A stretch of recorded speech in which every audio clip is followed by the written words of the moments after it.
When you go back and watch yourself on film for the first time as a starter, what were your impressions?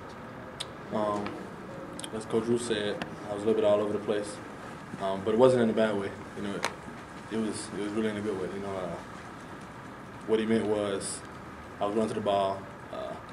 I guess you could say I was trying to make every play, but I was still, I was still doing my assignment. So looking back on film, watching film with Coach, I managed not to get an MA. Well, if I did, it wasn't on it wasn't on my assignment. Playing the blocker, it was on missing sacks or not wrapping up, things of that sort.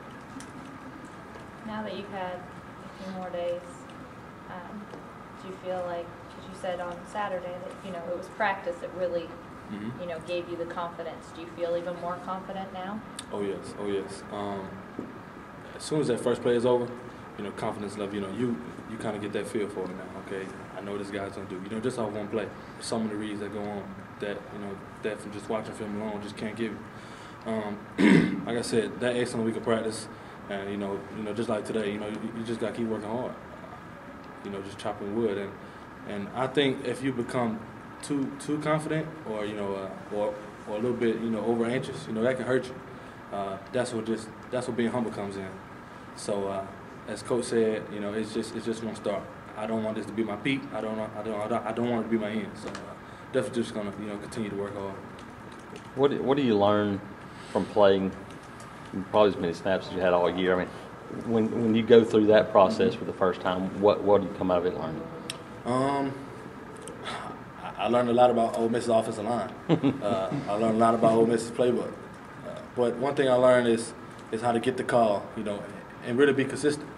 I think the total snaps was 50, and yes, you're right. That's the most out of the whole year.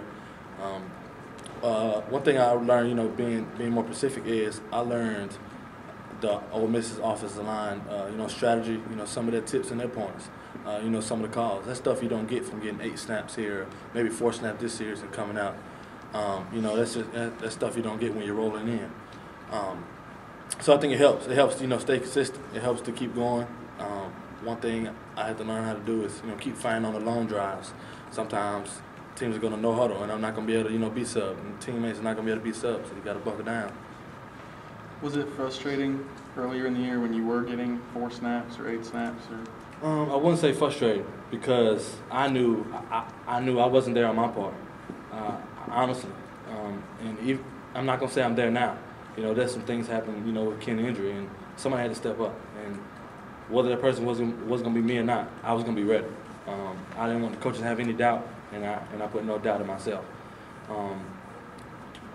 Utah State was, people say it may not be, it may not have been the Oregon LSU opener, but it was still a good game, and it's it still got my butterflies out of me, and that was just 3 plays, but it happened to be the funnest 3 plays of my life.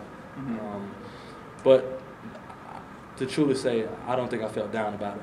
I knew I was at practice, and that taught me to work hard because you get more snaps in the game at practice throughout the week. Do you think that's why you're starting now? Some of the coaches have talked about freshmen not understanding why they're not. Oh yes. To be honest, after the Mississippi State game, I got called. Coach's office. I think he just wanted to see, where I am mentally. I think I had about 9 snaps, out of the 2 games, and I know it's a lot of hype. I know I brought that on myself, with the whole NICU situation. But again, the outside world doesn't know what goes on, throughout practice. That's something I just had to take on to myself.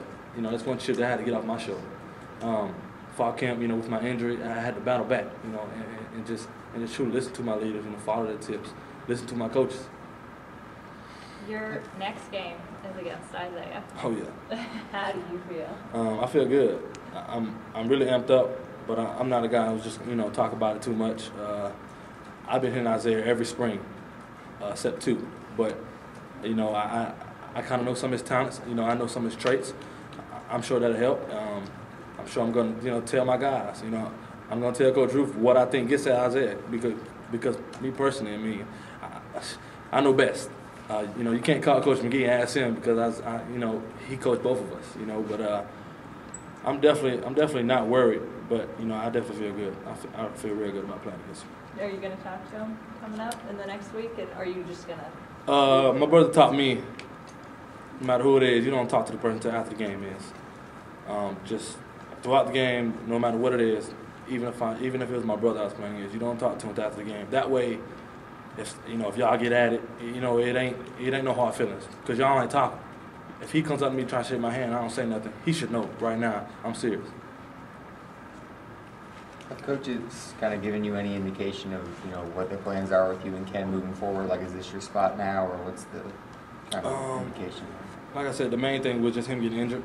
The way I see it, like I said, somebody had to step up and fill that void, and I guess I was the one to do it, but me staying there, that's not 100% to anybody.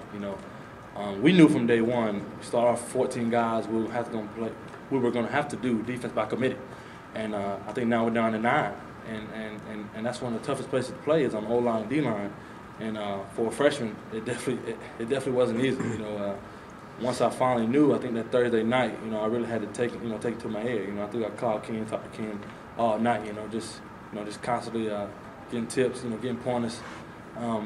But definitely right now, I am taking snaps with Orange, but I've been taking snaps with Orange since week 1. That's the way we rotate, just in case something like this does happen. So we're prepared. Talk about this week. I mean, Coach Chiswick, and talk about these are learning weeks to go back and kind of look. How big is this for you? You kind of had to try to get game plan, do all the stuff, all these weeks. Now that you kind of go back and look on those things, how big of a week is this for you guys? Real big. Oh, real big. I'm not gonna say we needed it, but we needed it. Not just injury wise, but any week you have, to just get better on practice. Get better on the things that you know how to do. We got one of the best coaching staffs in the nation, if not the best. And having an extra week of them coaching us, you can't beat. One of the things to focus on a lot today was special teams, and of course run fits. We know Georgia's gonna try to run the ball on us, and we want to continue to make the point that we're the most improved defense, in the country. Coach Pelton said that early, like right in the beginning, fall camp and stuff, you got hurt and it kind of held back your development. Mm-hmm. What was the? It was just a tweak in my MCL. To be more specific, I just had a deep bone bruise underneath my kneecap, and if you ever had a deep thigh bruise, it really hurts. Yeah. That's all it was. Just something I had to rehab and get better, and me and the training staff really worked hard doing that. Mm-hmm. Does Isaiah still have that dog that you brought out on signing day? From what I hear, he just rented it.